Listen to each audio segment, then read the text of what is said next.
అతను నేచర్ ఏమంటే అండి, మెయిన్ డబ్బులు ఉన్నంత వరకు ఏ అమ్మాయినన్నా ఒక రాణిలాగా చూస్తాడు. డబ్బులు అయిపోయింది అమ్మాయి దగ్గర అంటే కారణాలు వెతుక్కొని ఏది చూసి ఈ అమ్మాయిని వదిలేయాలి అని వెతుక్కొని ఆ అమ్మాయిని ఘోరంగా మోసం చేసి నాశనం చేసి వదులుతాడు. ఇక్కడ నాశనం అయ్యేది అందరి దృష్టిలో ఒక అమ్మాయి కాదండి, ఒక కుటుంబం. ఈరోజు ఒక వీడియో ఏదైతే వచ్చిందో, నేను చైన్ వేస్తుండగా వచ్చిన వీడియో, అది ఏదో ఎఫెక్ట్స్తో తీసిన వీడియో అని చెప్పి నేను కాదందులో ఉండేది అని మాట్లాడుతున్నాడు. అలాంటి టెక్నాలజీ వాడాల్సిన అవసరం నాకు లేదు, అంతగా నాకు తెలియదు. మీరు చూసినట్టయితే ఈరోజు నేను ప్రెస్ క్లబ్ నేను ఒక్కదాన్నే వచ్చాను. ఇంకా ఎన్నో అన్నారు, వైఎస్ఆర్సీపీ వాళ్ళ దగ్గర 20 లక్షలు క్యాష్ తీసుకుంటే ఎవరైతే మీడియా ముందుకు రారు అని. క్యాష్ తీసుకోవాల్సిన అవసరం నాకేముందండి? నేను నా 1,20 లక్షల కోసం నేను పోరాడుతున్నాను. నేను నా 25 సవర్ల బంగారు కోసం నేను పోరాడుతున్నాను. ఇవి మీరు కేవలం బంగారు డబ్బులు అనుకుంటున్నారు. ఇది నా పిల్లల భవిష్యత్తు. నా పిల్లల భవిష్యత్తు కోసం నేను పోరాడుతున్నాను. నేను ఈరోజు అతను మాట్లాడాడు కిలాడి లేడీ, అందుకని మేము 2013 నుంచి మా పక్కనున్నారు, చిట్లు వేశారు చుట్టుపక్కల అని. మీరు ఎవరైనా సరే మీడియా పరంగా కానీ పోలీసుల పరంగా కానీ ఎవరైనా కూడా ఆ చుట్టుపక్కల వెళ్ళి ఒకసారి ఎంక్వైరీ చేశారంటే అది యాక్చువల్గా మా అమ్మగారి ఇల్లు. అక్కడ చీటీలు అలాంటివి ఏమీ లేవు.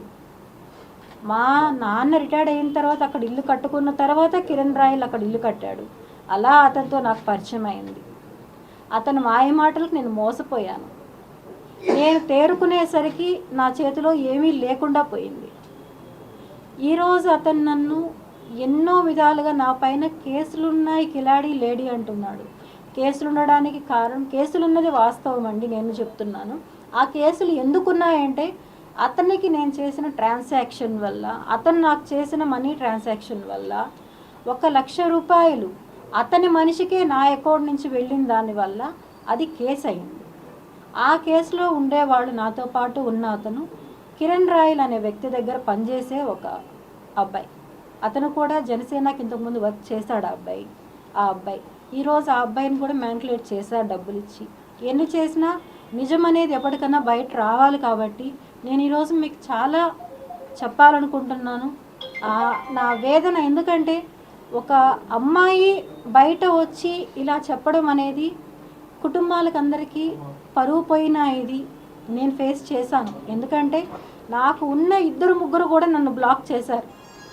ఎందుకంటే నేను అందరు పరువు తీశాను అని వాళ్ళ ఉద్దేశంతో నన్ను బ్లాక్ చేయడం అనేది జరిగింది. అయినా పర్లేదు, ఎందుకంటే నా ఆపదలో నాకు ఎవరూ తోడు నిలబడలేదు. నా బిడ్డకి సర్జరీ అని చెప్పి కిరణ్ రాయల్కి నేను ఫోన్ చేసి నాకు డబ్బులు కావాలి ఎమర్జెన్సీ అంటే నానా మాటలు మాట్లాడి నా ఎంటీ చెక్ తీసుకొని 1 lakh రూపీ నాకు ఇచ్చాడు. ఇది ఎప్పుడంటే 1.5 months బిఫోర్. ఎంటీ చెక్, అది కూడా నేను ఎంటీ చెక్ ఇవ్వను అంటే లేదు ఎంటీ చెక్ కావాలి అని చెప్పి తీసుకున్నాడు. దానికి సాక్ష్యం అతనితో ఉండే వ్యక్తులే సాక్ష్యాలు, మా ఇంటి సీసీ కెమెరా ఫుటేజ్. ఆ తర్వాత అతను కాల్ చేసి నన్ను బెదిరించి చాలా అమానుషమైన మాటలు మాట్లాడి, ఇంటికి వస్తున్నాను, ఎవరిని పిలుచుకుంటావో పిలుచుకో, ఏం చేస్తావో చేసుకో అని చెప్పి బెదిరించి అరగంటలో మా ఇంటికి వచ్చి నన్ను దారుణంగా కొట్టాడు. కొట్టి అక్కడ మిద్ది పైన కెమెరా లేదు కాబట్టి ఆ ఫుటేజ్ నేను ఇవ్వలేకపోయాను. నేను కొట్టి తిరిగి అతను ఎంతో హుందాగా మా ఇంటి మెట్లు దిగి అతను వెళ్ళాడు. దానికి కావాల్సిన ఎవిడెన్సెస్ అన్నీ కూడా నేను ఇంతకుముందే ఒక ఛానల్కి కూడా నేను ప్రొవైడ్ చేయడం జరిగింది. మళ్ళీ ఇప్పుడు కూడా నేను ఒక్కసారి ఆ వాయిస్ రికార్డు వినిపిస్తాను. ఇవి వినిన తర్వాత కూడా ఎవరైతే ఇప్పుడు నా పైన నిందలు వేస్తున్నారో, ఎంత దారుణంగా మాట్లాడుతున్నారో, వాళ్ళు ఇది వినిన తర్వాత కూడా మాట్లాడగలరా అని నేను అడుగుతున్నానండి వాళ్ళని. చాలా అంటే చాలా ఘోరంగా.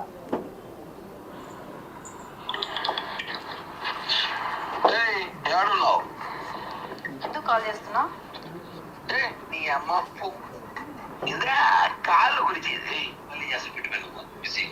ఒకసారి డేట్ కూడా నోట్ చేసుకోండి, 27th.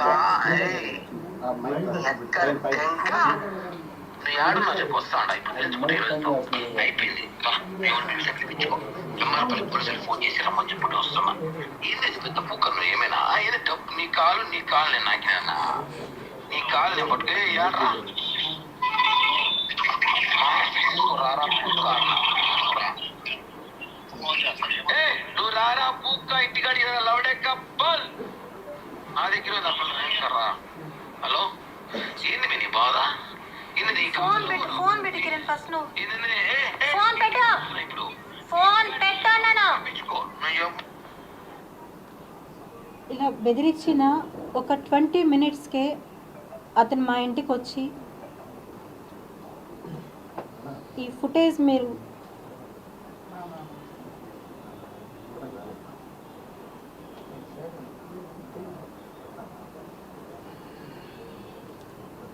ఇది మీకు కనిపిస్తుందో లేదో వచ్చి మా కింద డోర్ నాక్ చేసి మా పెద్ద అబ్బాయిని నేను ఎక్కడున్నానని అడిగి నేను మిద్దె పైన ఉన్నాను అని చెప్పి బాబు చెప్పడంతో అంటే మా పిల్లోళ్ళకి తెలియదు తనకి నాకు గొడవలు అవుతున్నాయి అప్పుడు అని చెప్పి నేను చెప్పలేదు వాళ్ళకి. పెద్ద అబ్బాయి కింద ఉన్నాడు, చిన్న అబ్బాయి నాతో పైన ఉన్నాడు.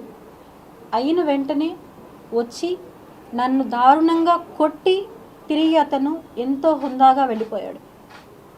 అతను ఆ రోజు చెప్పినట్టు అడిగాడు, నాకు చెప్పాడు, ఏ పోలీసుని పిలుచుకుంటావో పిలుచుకో, ఎవరు వస్తారో రాని నేను చూసుకుంటాను అన్నాడు. ఏం చేయలేరు నేను ఎవరొచ్చినాను. అతనికి ఆ ధైర్యం ఎలా వచ్చింది అంటే అతను కాన్ఫిడెంట్గా చెప్తాడు, నా వెనకాల జనసేన ఉంది, పవన్ కళ్యాణ్ గారు ఉన్నారు, నాదెండ్ల మనోహర్ గారు ఉన్నారు నా వెనకాల ఎవరేమంటారు వాళ్ళని, వీర మహిళలు ఉన్నారు నా వెనకాల అంటున్నాడు. వీర మహిళలు పవన్ కళ్యాణ్ గారు, నాదెండ్ల మనోహర్ గారు వీళ్ళందరూ కూడా అమ్మాయిల్ని మోసం చేయమని చెప్పి కిరణ్ రాయల్కి చెప్పారా? అమ్మాయిల్ని పవన్ కళ్యాణ్ గారు చాలా దృఢంగా చెప్పారు, ఎక్కడ ఆడపడుచు కష్టం వచ్చినా నేను నిలబడతాను అని. నేను 2 రోజులుగా పోరాడుతున్నాను. నిన్న ఒక నోటీస్ విడుదల చేశారు, పార్టీకి దూరంగా ఉండాలి కిరణ్ రాయల్ అని చెప్పి. అంతే తప్ప నాకు సపోర్టుగా ఇంతవరకు ఎవ్వరు కూడా ఒక్క కాల్ కూడా నాకు రాలేదు. అతను నన్ను ఇంత ఘోరంగా మాట్లాడుతున్నాడు, అవమానిస్తున్నాడు, ప్రాణహాని ఉంది, నా బిడ్డల్ని చంపేస్తానని బెదిరిస్తున్నాడు, రోడ్లో వెళ్తే యాక్సిడెంట్ చేపి చంపేస్తానంటున్నాడు. ఏవి కానీ రాలేదు. ఇంకొకటి, అతను చాలా ఒక మీడియాతో, ఆ మీడియా ఏదో కూడా నాకు తెలియదు, చెప్పాడు, చూపెట్టి బాండ్స్ చేతిలో పెట్టి చూపించేసి లాక్కొని తీసుకునేశాడు. మీరు గమనించారో లేదో బాండ్స్ అన్ని, ఇది దాని జిరాక్స్ కాపీస్. 2013 నుంచి మాకు కాంటాక్ట్ ఉంది. 2015-16లో అన్నీ తెగిపోయాయి బంధాలు. డబ్బులకి ఎటువంటి ఇది లేదు, క్లియర్ అయిపోయి ఆ అమ్మాయికి సెటిల్ చేసి పంపించేశాము అన్నారు. 9 years తర్వాత, ఆల్మోస్ట్ 10 years తర్వాత ఇప్పుడు మళ్ళీ ఆ టాపిక్ తీసుకొచ్చారు, డబ్బులకు అమ్ముడు పోయి అని చెప్పారు. డబ్బులకు అమ్ముడు పోయి నేను చేసుంటే 2023లో నాకు ఈ బాండ్ ఎందుకు రాయించాడు? తాను స్వహస్తాలతో, మీరందరూ చూసుంటారు, అతను నాకు డబ్బులు ఇస్తున్నాడు, నేను తీసుకుంటున్నాను, వీడియో నేను ఇచ్చాను, ఆమె తెలియకుండా నా మనుషుల దగ్గర వీడియో తీపిచ్చాను, ఆంధ్రజ్యోతి పేపర్లో డేట్ చూడండి అన్నాడు. 2023 డేట్. 2023లో నాకు అతను ఎందుకని ఇవ్వాల్సి వచ్చింది? ఇది ఏ ప్రెస్ వాళ్ళన్నా అడిగారా? ఏ పొలిటికల్ వాళ్ళైనా అడగగలిగారా? లేదు. ఎందుకని? పార్టీ ఇప్పుడు వాళ్ళది ఉందని అంటున్నారా? ఎందుకని? ఒక మహిళకు అన్యాయం జరుగుతుంటే ఎవరూ సపోర్ట్ రాకుండా నాకు న్యాయం ఎవరూ చేయలేకపోతున్నారు. అతను మాట్లాడే మాటలకి అందరూ వెనకాలండి కామెంట్స్ చేస్తున్నారు, నన్ను తప్పుగా మాట్లాడుతున్నారు. నేను చేసిన తప్పు, అతన్ని నమ్మడం నేను చేసిన తప్పు. నేను అందరి ముందు నేను ఒప్పుకుంటున్నాను, నేను అతన్ని నమ్మడం నేను చేసిన తప్పు. 2015లో క్లియర్ అయిపోయిందని చెప్పిన అతను ఎందుకు ఇవ్విచ్చాడు? ఎందుకు 2025కి 26కి నాకు 2 చెక్స్ ఇవ్వడం జరిగింది? ఎందుకని ఇచ్చాడు నాకు? ఇవి లావాదేవీలు లేవు అని చెప్పాడు ఆర్థికంగా. ఎందుకు జరిగాయి ఇవి? 2015లోనే ముగిసిపోయి ఉంటే 2022 ఈ వీడియో మీరైతే చూసారంటే, నేను అతను నా పిల్లలతో సహా మేము బయట ఉన్నప్పుడు ప్రెస్ మీటింగ్లో ఈ మొబైల్తోనే షూట్ చేయబడిన వీడియో ఇది. అతను ప్రెస్ వాళ్ళతో మాట్లాడుతుండగా నేను తీసిన వీడియో ఇది. కావాలంటే మీరు నా మొబైల్ చెక్ చేసుకోవచ్చు. ఇందులో నుంచి తీసామా లేదా అనేది కూడా మీరు చెక్ చేసుకోవచ్చు. అలాంటప్పుడు అతను 2022లో కూడా ఎందుకు నాతో కాంటాక్ట్లో ఉన్నాడు అతను?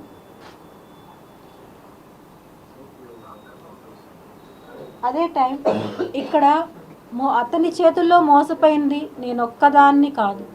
ఇంతకుముందు మానస అనే అమ్మాయిని ఘోరంగా మోసం చేశాడు.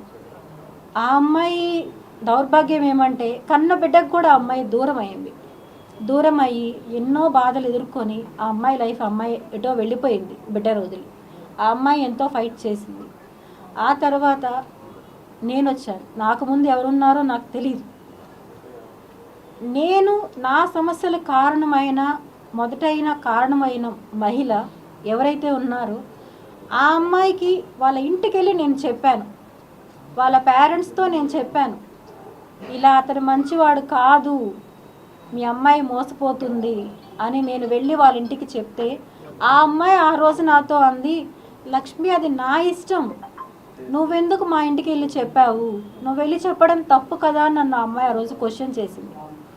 అదే అమ్మాయి 1 year తిరక్క ముందనే నాకు కాల్ చేసి ఎలా ఏడ్చిందంటే ఆ అమ్మాయి, ఒక చిన్న ఎగ్జాంపుల్, నేను ఆ అమ్మాయిది రివీల్ చేయకూడదని నేను అనుకున్నాను.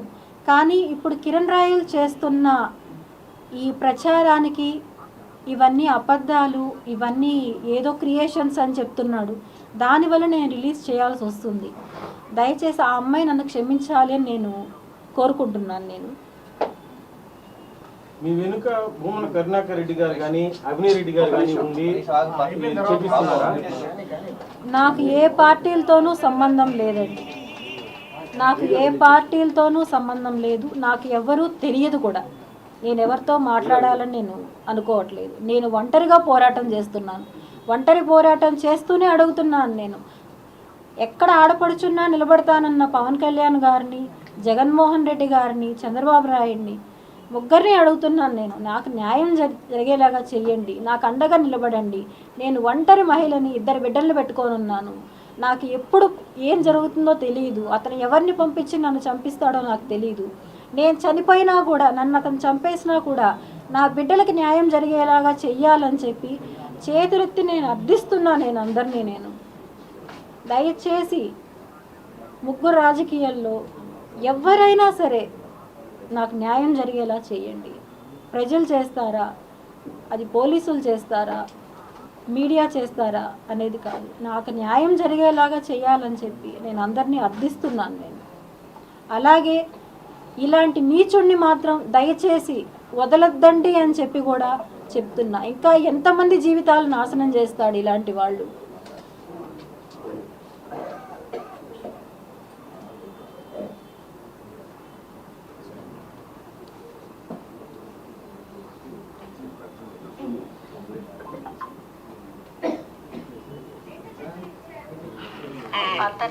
అదే అంటున్నా, అతనితో ఉండే వాళ్ళే నాకు చెప్పారు, అక్క నువ్వు బాధపడతావు,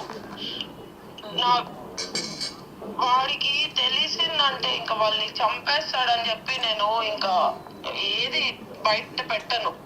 వాళ్ళు ఉండే వాళ్ళే నాకు వీళ్ళు చెప్తూ ఉంటారు, అక్క నువ్వు బాధపడతావు అక్క, వద్దక్క, ఆయన గురించి నాకు తెలుసు, ఆయన వదలడక్క, ఎప్పటికీ వదలడక్క ఆయన వాళ్ళని, అంతా ఊరికే అక్క, అదంతా సెగక్క, నువ్వు నమ్మద్దక్క అంటాడు. నీకు చెప్పాను కదా విద్దు, 1.5 year 2 years 11 years విద్దు. 2013లో నాకు ఒక మాట అన్నాడు నీ గురించి. ఏమన్నాడంటే, నువ్వేదో పీక్తావని, నువ్వేదో డబ్బులు ఇస్తావని, నాకు డబ్బులు ఇచ్చే లక్ష్మిని వదులుకున్నా అన్నాడు. అంటే నువ్వు డబ్బులు ఇస్తాననే లక్ష్మితో ఉన్నావా, ఇష్టపడలేదా అంటే, నువ్వు డబ్బుల కోసమే ఉన్నా తనతో అన్నాడు. విన్నారు అందరూ? నేను రికార్డ్ చేసిందా, రికార్డ్ చేశాను అనుకుంటా. నేను వాళ్ళని డబ్బుల కోసమే లక్ష్మితో ఉన్నాను, నువ్వేదో ఇస్తావు అని చెప్పి నీతో ఉన్నాను, నీ వల్ల నేను లక్ష్మిని వదులుకున్నాను అని చెప్పి ఆ అమ్మాయితో ఓపెన్గా మాట్లాడాడు. అది నాకు ఆ అమ్మాయే స్వయంగా చెప్పింది. ఆ తర్వాత